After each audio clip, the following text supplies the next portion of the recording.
네, 금요일은 성전을 섬기자라는 말씀의 제목으로 함께 하나님의 말씀을 나누고자 합니다. 우리는 어제 역대상 23장 1절에서 5절의 말씀을 통하여 솔로몬을 왕으로 삼은 사건과 레위인들 인구 조사를 통하여 각 직무의 수행을 맡을 수 있는 각자의 달란트에 따라서 레위인들의 위치를 배정한 것을 우리는 배웠습니다. 그 가운데 역대상 23장 4절의 말씀을 살펴보니까 그중 2만 4천 명의 레위인들이 여호와의 성전의 일을 보살피는 역할을 한다라고 우리는 배웠습니다. 그 중에서도 금요일 본문은 레위의 아들들인 게르손, 그앗, 무라리에 관하여 설명을 하고 있는데요. 그럼 먼저 금요일 본문 역대상 23장 6절을 먼저 보도록 하겠습니다. 다윗이 레위의 아들들을 게르손과 그앗과 무라리에 따라 각 반으로 나누었더라. 다윗이 레위의 아들들, 이 아들들인 게르손, 그앗 그리고 무라리를 어떻게 했다라고 우리에게 알려주고 있습니까? 각 반으로 나누었다라고 우리에게 알려줍니다. 여기서 반이라고 하니까 하나를 반으로 쪼개서 나누었다라고 혹시 읽으시는 분들 있을까요? 그게 아니고요. 여기서 말하는 각 반은 각 반으로 나누었다라는 것은요. 그 자체로 다른 번역본을 보면 더 쉬울 텐데 계열, 반열, 세 무리로 나누었다라고 되어 있습니다. 그럼 지금 어떠한 의미인지 정확하게 알겠죠? 각 세 반인 게르손 계열, 그앗 계열, 무라리 계열 이렇게 나누어졌다라는 겁니다. 그럼 이들이 지금 이렇게 각 반으로 나누어져서 준비된 이유가 무엇입니까? 그것은 바로 다윗이 준비하고 솔로몬이 만들어야 할 성전에서의 일을 보살피기 위한 일이다라는 것입니다. 실제로 과거 게르손 자손 같은 경우를 살펴보잖아요. 구약에서 어떻게 섬겼냐면 이들은 성전의 천막과 그 안에 있는 기구들을 운반하고 관리하는 일을 맡았고요. 그앗 자손 같은 경우에서는요. 성전의 성물 즉 언약궤와 같은 중요한 기구들을 운반하는 역할을 했습니다. 마지막으로 무라리 자손 같은 경우는 성전의 구조물과 기둥 그리고 그에 관하여 기구들을 담당했습니다. 결국 이들은 모두 성전의 기능과 예배가 원활하게 이루어지도록 돕는 중요한 임무를 수행했다라는 것은 우리가 쉽게 찾을 수 있습니다. 그렇다면 왜 이렇게까지 저자는 많은 사람들이 성전에서 섬겨야 하는 모습을 우리에게 보여주고 있는 것일까요? 그것은 아마도 이 책의 실제 수신자들인 바벨론 포로기에서 돌아온 유다 민족들의 민족적 정체성의 확립과 성정 중심의 삶의 중요성을 보여주기 위한 것이 아닌가 생각을 해 봅니다. 왜냐하면 오늘 본문뿐만 아니고요. 역대상 마지막 장까지 계속해서 성전 건축에 관한 내용과 제사장, 레위인들 그리고 지파들의 이야기가 계속해서 나옵니다. 그렇다면 오늘 등장하는 레위인들인 게르손, 그 무라리들을 통해서 지어가고 있는 성전, 이 성전은 도대체 어떠한 성전일까요? 참고로 역대기는요, 그저 사무엘 상가, 상하에 나오는 것과 열왕기 상하에 나오는 내용, 반복적인 내용이 아닙니다. 다윗의 부정적인 모습들을 최대한 제외시키고요. 그리고 장차 오실 미래의 메시아의 모습을 묘사하고 있는 책입니다. 구약 선지자 에스겔이 한 말을 통해서 잠깐 그것을 유추해 볼게요. 에스겔 37장 24절입니다. 내 종 다윗이 그들의 왕이 되리니 그들 모두에게 한 목자가 있을 것이라. 그들이 내 규례를 준수하고 내 율례를 지켜 행하며. 지금 여기서 말하고 있는 다윗이 실제 살아있는 다윗을 말하고 있는 것일까요? 아니겠죠. 에스겔이 활동했던 시기는 바벨론 포로기 시대입니다. 이미 다윗이 죽은 후입니다. 그런데 그 이후에 어떻게 지어졌어요? 다윗. 여기서 말하고 있는 다윗은 자연스럽게 장차 오실 메시아 예수 그리스도를 나타내고 있다라는 뜻입니다. 즉 이 역대기는요 결국에 포로기에서 돌아온 이스라엘 백성들의 마음의 소생과 성정 중심의 삶 그리고 장차 미래에 오실 메시아에 대한 갈망이 스며들어 있는 책이다라는 것입니다. 자, 그러면 오늘 본문 같은 경우 레위의 아들들이 성전에서 일을 하며 보살피는 역할을 한다면 오늘날 누가 이러한 역할을 해야 할까요? 답이 너무나 쉽죠. 그것은 바로 우리 모두가 해당이 됩니다. 우리 교회를 예로 들자면 각 속해, 위원회, 봉사해야 하는 위치에 있는 모든 분들, 모든 분야에 있는 분들이 여기에 속한다라는 거예요. 그렇다면 오늘날 레위인들인 우리가 생각해야 하는 것은 무엇일까요? 그저 나에게 주어진 역할이니까 레위인들처럼 봉사하고 성전을 위하여 일을 하면 된다라고 그냥 그렇게 가볍게 생각하면 될까요? 당연히 아니겠죠. 우리가 해야 할 일은 금요일 본문에 등장한 레위인들처럼 성전을 보살피는 일이라는 것을 꼭 기억했으면 좋겠습니다. 역대상 23장 4절입니다. 그 중에 24,000명은 여호와의 성전의 일을 보살피는 자요. 우리가 해야 할 일 여기에 나와 있습니다. 여호와의 성전의 일을 보살피는 역할을 해야 한다라는 것입니다. 그렇다면 오늘날 우리가 섬겨야 하는 성전은 어디인가요? 그러면 성전에 대해서 고민을 해봐야겠죠. 예수 그리스도께서요 유대인들의 유월절이 가까워지자 예루살렘으로 올라간 사건이 있어요. 그곳에서 어떤 사건이 벌어지는데요. 성전 안에서 소와 양, 비둘기 파는 사람들이 있어요. 그리고 돈을 바꾸는 사람들이 앉아 있는 것을 예수 그리스도가 보게 됩니다. 예수 그리스도께서 노끈으로 채찍을 만들어서 거기에 있는 양과 소 그리고 다 성전에서 내쫓아요. 화를 내시면서. 그리고 돈 바꾸는 사람들 돈을 쏟아버리시고 상을 엎어버리는 모습을 보여주면서 내 집은 만민이 기도하는 집이다. 아버지의 집을 장사하는 집으로 혹은 강도의 소굴로 만들지 말라라고 합니다.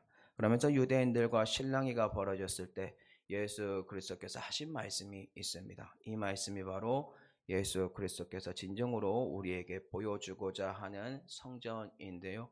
요한복음 2장 19절을 한번 다 같이 읽도록 하겠습니다. 예수께서 대답하여 이르시되 너희가 이 성전을 헐라 내가 사흘 동안에 일으키리라. 아멘.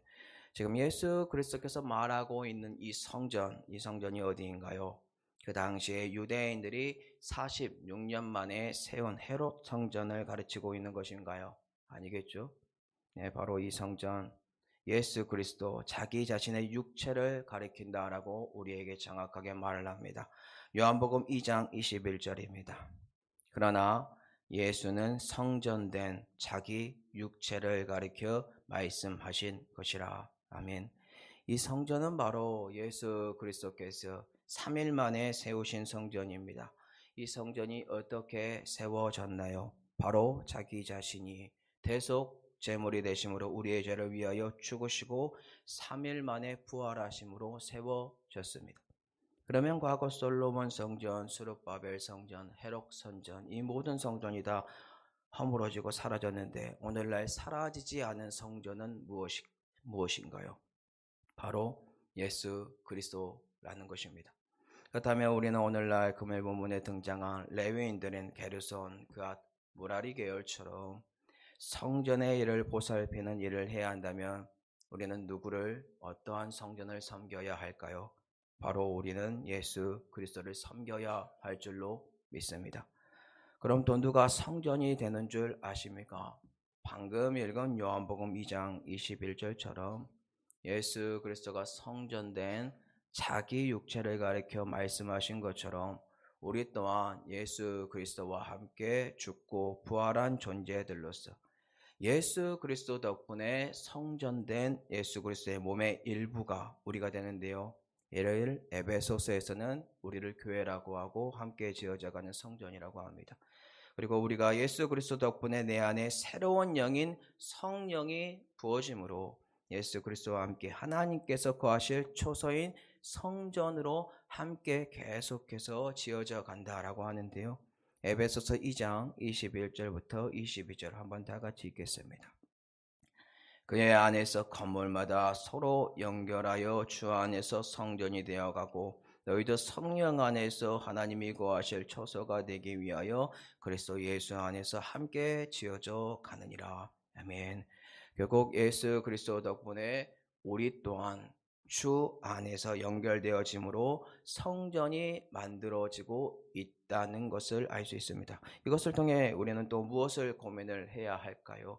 금일 본문의 레위인들인 게르손, 그앗, 무라리 계열, 이 계열들이 성전의 일을 보살핀 것처럼 우리가 예수 그리스도 안에서 만들어지는 성전이기 때문에 성전을 어떻게 섬겨야 되고 보살펴야 할지 고민하면 내 자신이 성전이 되어가고 있으니 나를 구별해야 되구나, 보살펴야 되구나, 거룩해야 되구나, 주님께 나아가야 되구나, 나의 삶을 유지해야 되구나, 이것을 곰곰이 생각하면서 나아가야 한다는 겁니다. 또한 예수 그리스도를 믿고 있는 내 이웃 또한 예수 그리스도와 함께 지어져가는 성전이라는 것을 인식하고 인지하고 그 성전에 되어가는 그 이웃들을 보살피는 일에 우리가 적극적인 자세를 취해야 할 줄로 믿습니다. 이를 성경에서 다른 단어로 바꿔보면 우리가 돕는 배필이 되든지 아니면 이웃 사랑이라는 말로 바꾸어서 우리가 보살피는 일을 해야 할 줄로 믿습니다. 자, 그러면 마지막으로 또 어떠한 성전이 성경 말씀에서 존재할까요? 이 성전은요, 이 땅에서 예수 그리스도를 섬기다가 인생의 수명이 다한 자들 혹은 예수 그리스도의 제 이름으로 주어진 진정한 성전을 말합니다. 우리가 마지막으로 체험하게 될 성전, 그러면 어떠한 모습일까요? 요한계시록 21장 22절에 보니까요, 우리가 마지막으로 체험하고 영원토록 만날 성전에 관하여 설명해 주고 있습니다.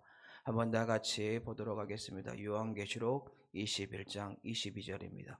성 안에서 내가 성전을 보지 못하였으니 이는 주 하나님 곧 전능하신 이와 및 어린 양이 그 성전이심이라. 아멘. 마지막 성전의 모습이 성도 여러분들 눈에 보이십니까? 마지막 성전 또한 우리의 눈에 보이는 성전이 아닙니다. 이 성전은 바로 주 하나님이신 전능하신 이와 어린 양 되시는 예수 그리스도께서 그 성전이라고 합니다. 그러면 우리는 이 성전에서 여러 가지를 하겠지만, 하늘나라 가서 여러 가지를 하겠지만 무엇을 우리가 하게 되어 있을까요? 금요일 본문에 나오는 레위인들처럼 우리는 그곳에서도 성전을 섬기는 일, 하나님과 예수 그리스도를 섬기는 일을 하게 되어 있는데요. 요한계시록 22장 3절입니다. 다 같이 읽겠습니다. 다시 저주가 없으며 하나님과 그 어린 양의 보좌가 그 가운데 있으리니 그의 종들이 그를 섬기며. 아멘. 다시 저주가 없는 곳에 거한 진정한 성전인 하나님과 그 어린 양 되시는 예수 그리스도를 우리는 금일 본문에 나온 레위인들처럼 성전의 일을 하는 것처럼 주님의 종들이 되어 평생토록 그의 성전인 하나님과 어린 양 되시는 예수 그리스도를 바라보면서 섬겨야 할 줄로 믿습니다. 말씀을 맺겠습니다. 우리는 오늘 레위의 아들들인 게르손, 그앗 그리고 무라리의 반열에 있는 자들이 성전을 섬긴다라는 말씀의 주제로 성전이 어떠한 곳인지를 배웠습니다. 이 성전 어떻게 섬겨야 하는지를 저희가 배웠습니다. 레위의 자손들이 섬기던 때는 그들에게 주어진 법칙에 의해 성전을 섬겼고, 예수 그리스도의 시대 때는 성전인 자기 육체를 가리키는 예수 그리스도를 섬겨야 한다는 것을 배웠으며, 더 나아가 오늘날 우리는 내 자신이 예수 그리스도와 함께 세워져 가는 교회이며 성전이라는 것을 통하여 내 자신을 돌보고 가꾸려 하며 내 이웃 또한 예수 그리스도와 함께 지어져 가는 성전이라는 것을 믿고 그 성전을 보살펴야 한다는 것을 배웠습니다. 그리고 마지막으로 우리의 종착지인 하늘나라에서 또한 우리는 성전 되시는 하나님과 어린 양 되시는 예수 그리스도를 보게 될 것이며, 그곳에서 성전 되시는 하나님과 어린 양 되시는 예수 그리스도를 섬겨야 할 줄로 믿습니다. 사랑하는 성도 여러분들, 그렇다면 오늘날 살아가는 우리 어떻게 성전을 섬기고 바라봐야 할까요? 이미 답을 다 성도 여러분들에게 주었습니다. 오늘 성도 여러분들이 레위 사람들인 게르손, 그앗, 무라리 자손들이 되어서 성전이 무엇인지 고민하시고 성전의 일을 보살피는 자들이 되시기 바랍니다. 내가 섬기고 있는 우리 교회를 위하여 봉사하는데 예수 그리스도를 생각하시고 주님을 섬기듯이 성전의 일을 참여하시고 자기 자신이 예수 그리스도와 함께 지어져가는 성전이라는 것을 더욱더 깨달으시고 거룩함을 추구하시며 이웃을 사랑하시며 마지막 때에 나의 수명이 다하여 혹은 예수 그리스도의 재림의 때에 진정한 성전에서 하늘나라에서 하나님과 예수 그리스도를 평생도록 섬기는 은혜가 저와 성도 여러분들에게 흘러넘치기를 예수님의 이름으로 축복합니다. 아멘.